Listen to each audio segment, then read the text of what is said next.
வணக்கம். இன்றைய செய்திகள். உஜ்வாலா திட்ட பயனாளிகளுக்கு வழங்கப்படும் சமையல் எரிவாயு சிலிண்டர்களின் எண்ணிக்கையை மத்திய அரசு குறைத்ததற்கு காங்கிரஸ் எம்பி மாணிக்கம் தாக்கூர் கண்டனம் தெரிவித்துள்ளார்.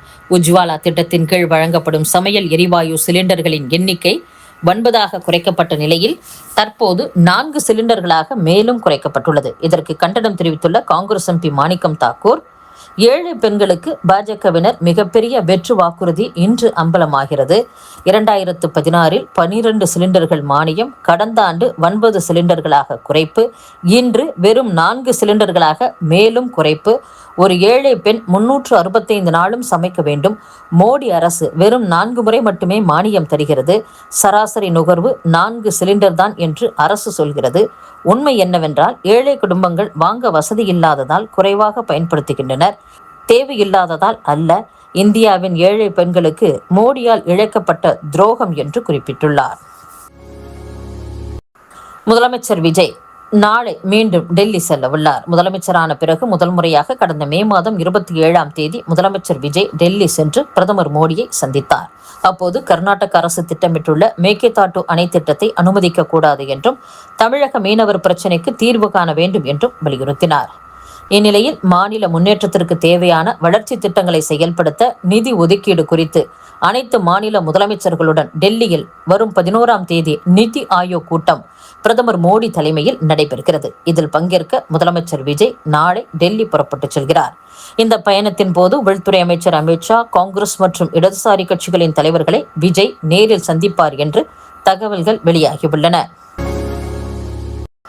உயர்நீதிமன்ற தீர்ப்பின்படி ஆசிரியர்கள் பதவி உயர்வுக்கு டெட் தேர்வில் கட்டாயம் தேர்ச்சி பெற வேண்டும் என்று பள்ளிக்கல்வித்துறை செயலர் ப. சந்திரமோகன் விளக்கமளித்துள்ளார். அண்மை தேர்தல்களின் போது காங்கிரஸ் கட்சி பின்பற்றிய அணுகுமுறை இண்டி கூட்டணியில் உள்ள பல தரப்பினரிடையே அதிருப்தியை ஏற்படுத்தியுள்ளது என்று மக்களவை உறுப்பினரும் விடுதலை சிறுத்தைகள் கட்சியின் தலைவருமான திருமாவளவன் தெரிவித்துள்ளார். வெற்றி தோல்வி திமுகவை பாதிக்காது என்றும், திமுக கொள்கைக்கான இயக்கம் என்றும் திமுக செய்தி தொடர்பு குழு தலைவர் TKS இளங்கோவன் தெரிவித்துள்ளார். திமுக கூட்டணியில் வெற்றி பெற்ற கட்சிகளில் காங்கிரஸை தவிர மற்ற கட்சிகள் திமுகவிடம் ஆலோசித்துவிட்டுதான் தாவேக ஆட்சிக்கு ஆதரவு தெரிவித்தன. எந்த ஒரு அரசியல் கட்சியும் தனித்தன்மையுடன் தனது அரசியல் நிலைப்பாடு எடுக்க உரிமை உண்டு. எனவே அவர்களின் நிலைப்பாடு மீது திமுகவினர் விமர்சனம் செய்யக்கூடாது என்று திமுக தலைவர் ஸ்டாலின் அறிவுறுத்தியுள்ளார். அதே நேரம் தாவேக அமைச்சரவையில் இடம்பெற்ற கட்சிகள் திமுக கூட்டணியில் இல்லை என்றுதான் பொருள்.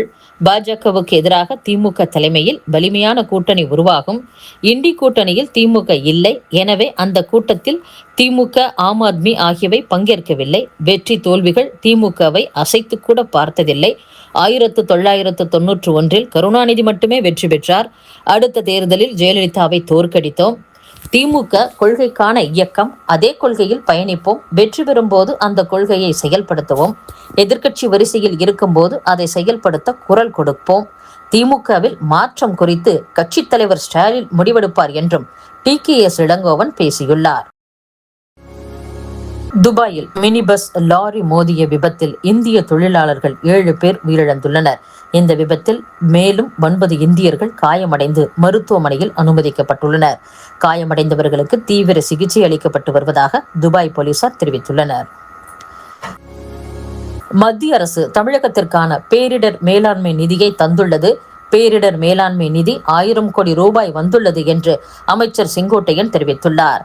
மக்கள் எண்ணங்களை விரைந்து செயல்படுத்த வேண்டும். மக்கள் விரும்பிய சிறந்த ஆட்சியை தமிழகத்தில் முதலமைச்சர் விஜய் தந்திருக்கிறார். ஜாதி சான்றிதழ் விரைந்து கிடைக்கவும், பத்திரப்பதிவு துறையில் உள்ள தேக்கங்களை நீக்கவும் நடவடிக்கை எடுக்கப்படும். பேரிடர் மேலாண்மை நிதி 1000 கோடி ரூபாயை மத்திய அரசு விடுவித்துள்ளது. மாநில அரசு கேட்ட நிதியை முன்கூட்டியே மத்திய அரசு வழங்கியுள்ளது. முதலமைச்சரை பொறுத்தவரைக்கும் செயல்பாடுதான் முக்கியமாக நினைக்கிறார். நான் சொன்னதை செய்கிறோமா, முடிக்கப்பட்டு இருக்கிறதா, மக்கள் மகிழ்ச்சி அடைகிறார்களா என்பதைத்தான் பார்க்கிறார். பத்திரிகையாளர்களை சந்தித்து அவர்கள் கேட்கும் கேள்விகளுக்கு பதில் சொல்வதை காட்டிலும் செயல் வடிவில் அவர்களது திட்டங்கள் நிறைவேற்றப்பட்டு வருகிறது. மேட்டூர் நீர்பிடிப்பு பகுதிகளில் மழை குறைவாகவே பெய்துள்ளது. மாரிதாஸ் என்ன விதிகளின் கீழ் கைது செய்யப்பட்டு இருக்கிறார் என்று எனக்கு சட்ட ரீதியாக தெரியவில்லை. பத்திரிகை சுதந்திரம் என்பது முழுமையாக சுதந்திரம் வேண்டும். அது எப்படி இருக்க வேண்டும் என்று சொன்னால் மக்கள் வளர்ச்சி பணியில் இருக்க வேண்டும் என்றும், தனிப்பட்ட விமர்சனங்கள் இல்லாமல் மக்கள் வளர்ச்சி பணிகள் எப்படி இருக்க வேண்டும் என்று பத்திரிகைகள் சொல்லும்போது பத்திரிகை சுதந்திரம் மட்டுமல்ல, நாடே வளர்ச்சி அடையும் என்றும், இண்டி கூட்டணியில் இருந்து திமுக வெளியேறியிருக்கிறது, எங்கள் கொள்கை முடிவு என்ன என்பதை முதலமைச்சர் தெரிவிப்பார் என்றும் அமைச்சர் செங்கோட்டையன் கூறியுள்ளார். பெண்கள் பற்றி சமூக வலைதளத்தில் இழிவாகவும் அவதூறாகவும் கருத்துக்களை பதிவிட்டதற்காக யூடியூபர் மாரிதாஸ் கைது செய்யப்பட்டார். நீதிமன்றத்தில் ஆஜர்படுத்தப்பட்ட அவரை நிபந்தனை ஜாமீனில் நீதிபதி விடுவித்துள்ளார். மதுரை அண்ணா நகரைச் சேர்ந்த மாரிதாஸ் சில தினங்களுக்கு முன்பு தொழில்துறை அமைச்சர் கீர்த்தனா குறித்து சமூக வலைதளமான எக்ஸ் தளத்தில் படத்துடன் பதிவு ஒன்றை வெளியிட்டிருந்தார். இது AI என்னும் செயற்கை நுண்ணறிவு தொழில்நுட்பம் வாயிலாக உருவாக்கப்பட்ட படம். இப்படத்தை மாரிதாஸ் வெளியிட்டு அமைச்சர் கீர்த்தனா குறித்து அவதூறாகவும் இழிவாகவும் பதிவு வெளியிட்டுள்ளார். அவர் மீது சட்ட நடவடிக்கை எடுக்க வேண்டும் என சென்னை போலீஸ் கமிஷனர் அலுவலகத்தில் தாவேக நிர்வாகிகள் புகார் அளித்தனர். இது குறித்து மத்திய குற்றப்பிரிவு போலீசார் முதற்கட்ட விசாரணை நடத்தி மாரிதாஸ் மீது வழக்கு பதிவு செய்தனர். 10க்கும் மேற்பட்ட போலீசார் நேற்று காலை மதுரை சென்று மாரிதாஸை அவரது வீட்டில் வைத்து கைது செய்தனர். போலீசார் தன்னை கைது செய்ய வந்துள்ளது பற்றி மாரிதாசும் எக்ஸ் தளத்தில் பதிவு வெளியிட்டிருந்தார். இந்நிலையில் நேற்று இரவு சென்னை நீதிமன்றத்தில் ஆஜர்படுத்தப்பட்ட அவரை மாஜிஸ்ட்ரேட் நிபந்தனை ஜாமீனில் விடுவித்துள்ளார்.